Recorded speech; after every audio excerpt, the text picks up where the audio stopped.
पढ़ाई करते हो और कोई काम नहीं तुम्हारे पास? अरे पढ़ लिख के कुछ बन जाएंगे तो फिर कहोगे कि पढ़ना ही है। ठीक है।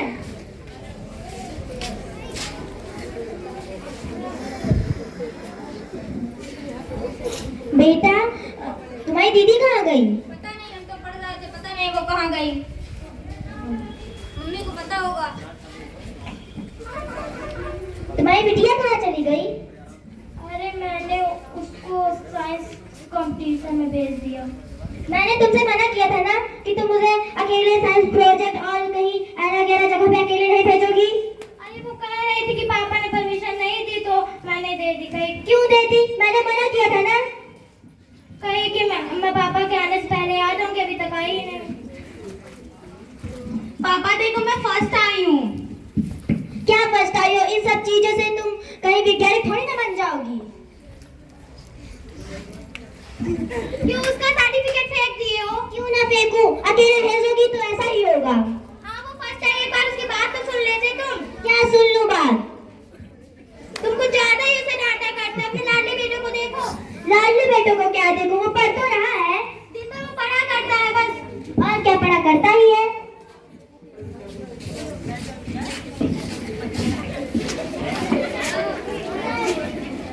राम राम भैया। जय राम।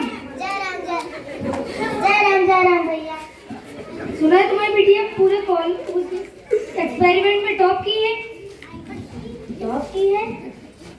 साइंस प्रोजेक्ट में फर्स्ट हमने सरदारी में भी। मुझे तो पता ही नहीं था। वो सर्टिफिकेट मेडल सब दिखा रही थी, मुझे नहीं पता था। मैं जाता हूँ, उसे बोलता हूँ जाकर। हाँ ठीक है ठीक है।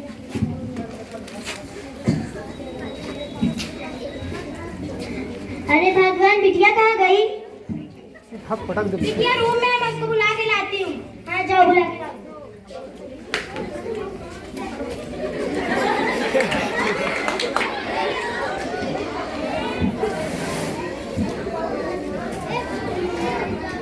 बिटिया अपने रूम में रो रही, वो नहीं आ रही है। क्यों नहीं आ रही? बोल दो, डांटेंगे नहीं उसके पापा। ठीक है बोलती हूँ जाके।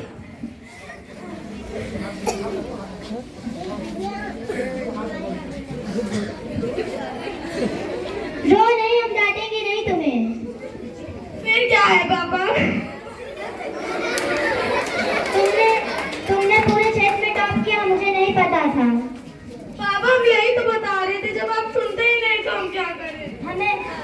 हमको नहीं पता था कि तुम अपने इस प्रोजेक्ट से इतना बड़ा नाम करोगी। हमें माफ कर दो। पापा वो लोग हमें फ्री में पढ़ाएंगे। इसमें पढ़ाएंगे? कब जाना है वहाँ पर? तुम जा सकती हो। पापा परसों। ठीक है, तुम जा सकती हो। तुम डरो नहीं, हम तुमको खुद ले चलेंगे। धन्यवाद पापा। ठीक है।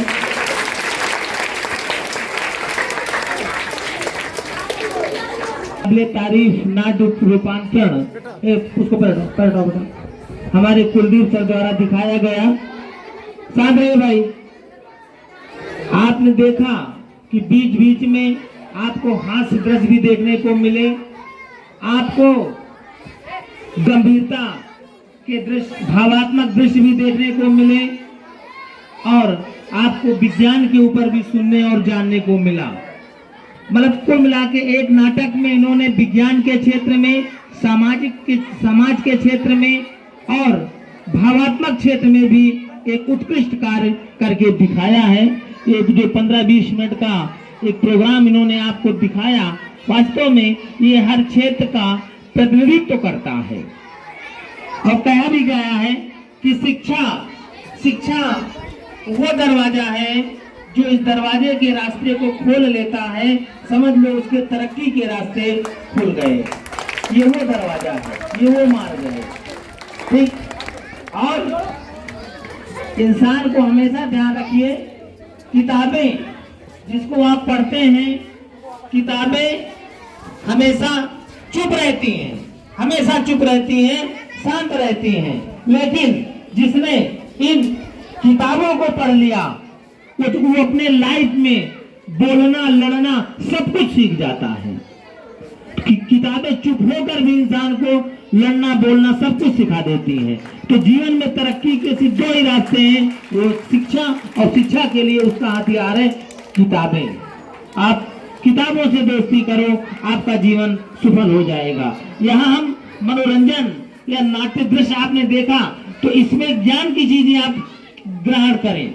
आप देखें कि क्या क्या परिस्थितियां समाज में हैं, क्या समस्याएं आपके सामने, आपको समस्याओं का सामना करना पड़ सकता है। इन सभी को उजागर करने का प्रयास किया था हमारे साइंस अध्यापक कुलदीप सर ने। तो सबसे पहले प्रोड्यूसर और डायरेक्टर के लिए एक बार जोरदार तालियां।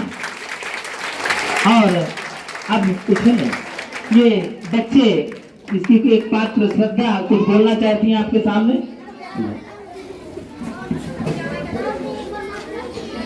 तो देखा आप लोगों ने कैसे एक मिडिल क्लास फैमिली की एक लड़की अपनी हालत, अपनी परिस्थितियों से लड़ती कहाँ पहुँच गई। कुछ लोग होते हैं जो आज भी वही सोच में जी रहे हैं कि लड़कियों को पढ़ाना नहीं चाहिए। कुछ लड़कियां होती है जिनके अंदर जज्बा होता है, पर कुछ ऐसे लोगों की वजह से वो रुक जाता है। आपने देखा, दो चुगलखोर थे पहले, तो वो कह रहे थे कि कुछ नहीं कर पाएंगी ये, इसको घर पे रखो। और जब उसने कुछ करके दिखाया तो वो तारीफ कर रहे थे। तो वही है, समय बदलने में वक्त नहीं लगता।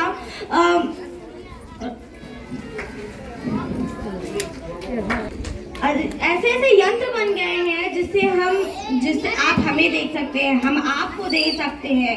ये किसने बनाया? साइंटिस्ट ने। अगर उनके भी माँ बाप यही कहते कि बच्चा तुम ये सब मत करो, तुम सिर्फ पढ़ो, तो क्या आज हम यही रहते? हम लोग वही किसी घिटी पिटी सोच में पड़े होते। थॉमस अल्वा एडिसन को तो आप जानते ही होंगे, जिन्होंने बल्ब का आविष्कार किया था। उनके स्कूल में भी कह दिया गया था कि आप मानसिक रूप से बीमार हैं, आपको नहीं पढ़ाया जा सकता। पर उसकी माँ ने उसे सपोर्ट किया और उन्होंने एक ऐसी चीज कर दिखाई जो उस टाइम तक किसी ने नहीं कर पाया था।